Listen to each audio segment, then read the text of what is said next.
Welcome children. Assessment worksheet number 4, subject science, class 9th. Date 2nd September. First column में बच्चों आपको आपका नाम लिखना है, विद्यार्थी का नाम, और सेकंड कॉलम में कक्षा अध्यापक का नाम लिखना है, क्लास टीचर का नाम लिखना है। प्रश्न पहला, फर्स्ट प्रश्न क्वेश्चन 1, निम्नलिखित को पढ़ें और दिए गए प्रश्नों के उत्तर दें। आपको एक गद्यांश दिया हुआ है, इसको पढ़कर आपको प्रश्नों के उत्तर देने हैं। विलयन 2 या 2 से अधिक पदार्थों का समांगी मिश्रण होता है। यह पदार्थ ठोस, द्रव या गैस हो सकते हैं। विलयन ठोस अवस्था में भी होते हैं और इन्हें मिश्र धातु कहते हैं। किसी विलयन की घुलनशीलता तापमान की वृद्धि के साथ बढ़ती है। विलयन की संतृप्तता का स्तर विलयन का तापमान बढ़ने से बढ़ जाता है। क्वेश्चन नंबर 1, निम्न में से कौन ठोस द्रव विलयन का उदाहरण नहीं है? तो बच्चों, ठोस द्रव विलयन का उदाहरण नहीं है। ए, पानी में नमक, बी, समुद्र का जल, सी, पानी में शहद, एंड डी, चीनी का घोल। तो यहाँ पर पानी और नमक ठोस है, समुद्र में नमक घुला होता है तो वो भी, समुद्र का जल भी ठोस और द्रव का विलयन है। पानी में शहद, दोनों लिक्विड हैं, द्रव हैं, और चीनी का घोल, चीनी ठोस है। तो करेक्ट आंसर कौन सा होगा? करेक्ट आंसर पानी में शहद। क्वेश्चन नंबर 2, निम्न में से कौन ठोस विलयन का उदाहरण है? ठोस। तो ठोस कौन सी होती है? मिश्र धातुएं। और ए, कॉपर एक धातु है, बी, सोना वो भी एक धातु है, सी, स्टील एक मिश्र धातु है, और डी, एल्युमिनियम एक धातु है। तो करेक्ट आंसर कौन सा होगा बच्चों? सी, स्टील। नेक्स्ट क्वेश्चन, अगले क्वेश्चन में आपसे पूछा गया है, दिए गए ग्राफ का विश्लेषण कर एक छात्र ने निष्कर्ष निकाला। ए, विलयन की घुलनशीलता विलयन के तापमान के बढ़ने से बढ़ती है। सेकंड, विलयन की घुलनशीलता विलयन के तापमान के बढ़ने या घटने से प्रभावित नहीं होती। थर्ड, विलयन की संतृप्तता का स्तर विलयन का तापमान बढ़ने से बढ़ जाता है। एंड फोर्थ, विलयन में सोडियम क्लोराइड की मात्रा 90 डिग्री सेल्सियस पर सबसे अधिक है। अब आपको निम्नलिखित विकल्पों में से सही निष्कर्ष निकालना है या चुनना है।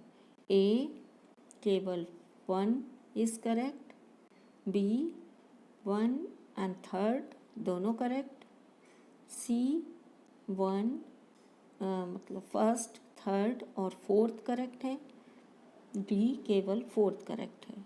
तो यहाँ पर जो आपको ग्राफ दिया है तापमान के साथ घुलनशीलता का दिया हुआ है, और आपको पता है कि तापमान वृद्धि के साथ घुलनशीलता कैसी होती है? बढ़ती है, और इसके साथ साथ संतृप्तता का स्तर भी तापमान बढ़ने के साथ बढ़ जाता है। तो करेक्ट आंसर कौन सा होगा बच्चों? करेक्ट आंसर होगा 1 and third, first and third, B. Next question आपको यहाँ से देखने हैं। नेक्स्ट क्वेश्चन आपसे पूछा गया है, निम्नलिखित में से कौन कोलाइडल विलयन नहीं है? जो कोलाइडल विलयन नहीं है उस पे आपको टिक करना है। ए, रक्त, बी, दूध, सी, जेली, एंड डी, वातयुक्त पेय। तो बच्चों, रक्त कोलाइडल होता है, दूध भी कोलाइडल होता है, और जेली ये भी कोलाइडल विलयन होती है। करेक्ट आंसर क्या होगा इसका? जो नहीं है कोलाइडल विलयन, वातयुक्त पेय। क्वेश्चन नंबर 5, निम्न में से कौन सा मिश्रण स्थायी है? स्थायी मिश्रण कौन सा होगा? ए पानी में रेत, बी पानी में मिट्टी, सी पानी में दूध और डी उपरोक्त में कोई नहीं। पानी में रेत और पानी में मिट्टी ये दोनों निलंबन हैं, निलंबन स्थायी नहीं होते। पानी में दूध कोलाइडल विलयन है, कोलाइडल एक स्थायी विलयन होता है, कोलाइडल विलयन, इसलिए करेक्ट आंसर क्या होगा बच्चों? सी पानी में दूध। अगला क्वेश्चन, अगले क्वेश्चन में आपसे पूछा गया है कोलाइडल विलयन के दो अवयवों के नाम बताइए। बादल में इन दोनों अवयवों के नाम लिखिए।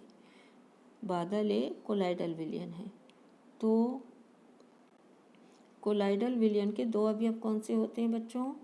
नंबर एक परिक्षिप्त प्रावस्था और नंबर दो परिक्षेपण माध्यम।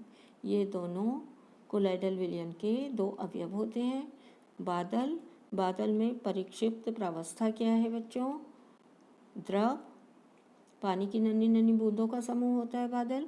परिक्षेपण माध्यम क्या है? गैस में ये नन्ही नन्ही पानी की बूंदें तैरती रहती हैं, जिन्हें हम बादल के नाम से जानते हैं।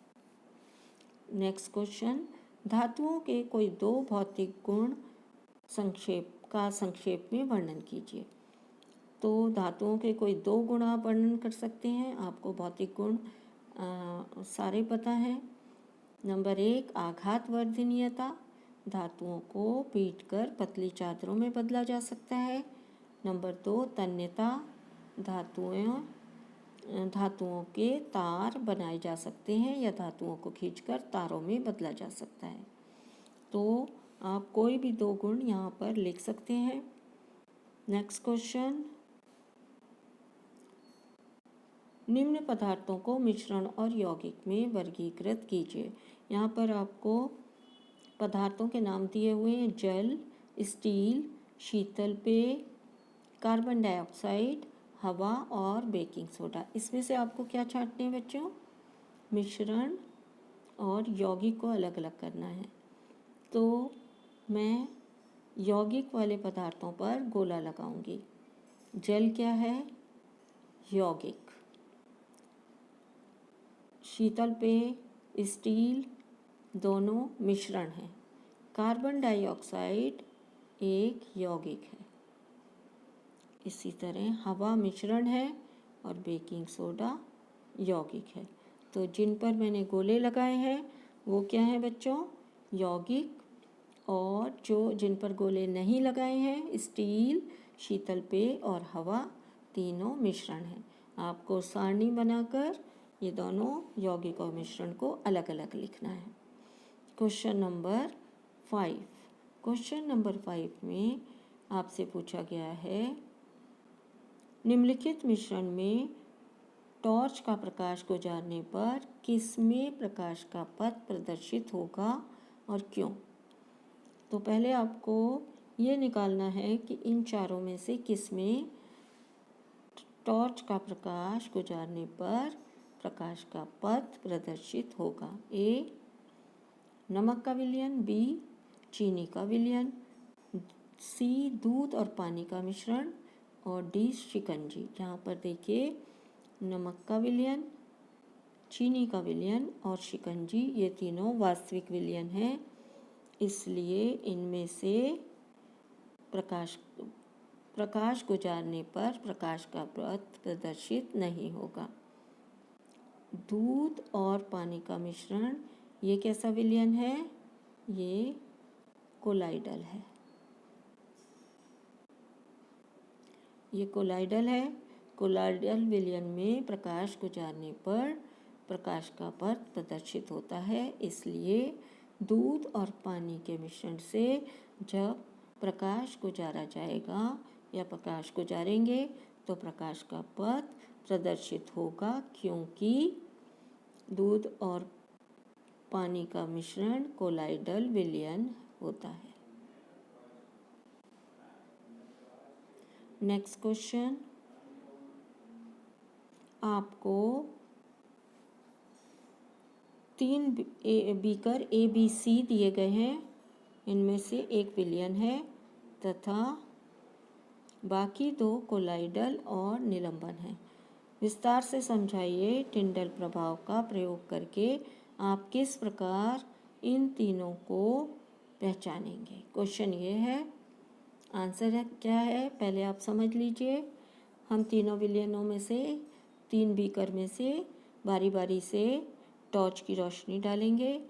टॉर्च की रोशनी डालने पर जो वास्तविक विलयन है वो प्रकाश के पथ को प्रदर्शित नहीं करेगा, जबकि कोलाइडल और निलंबन दोनों विलयन जिन बीकर्स में रखे होंगे वो प्रकाश के पथ को प्रदर्शित करेंगे, उनमें प्रकाश का पथ प्रदर्शित होगा। यदि हम कोलाइडल और निलंबन वाले बीकरों को कुछ समय के लिए शांत रखा रहने देंगे तो क्या होगा बच्चों, निलंबन के कण नीचे बैठ जाएंगे। उसके बाद उन दोनों बीकरों में यदि हम टॉर्च द्वारा प्रकाश को गुजारेंगे तो निलंबन में प्रकाश का पथ प्रदर्शित नहीं होगा और कोलाइडल वाले विलयन में प्रकाश का पथ प्रदर्शित होगा। इस प्रकार हम टिंडल प्रभाव के द्वारा तीनों बीकरों में से वास्तविक विलयन, कोलाइडल विलयन और निलंबन को पहचान सकते हैं। Thanks for watching.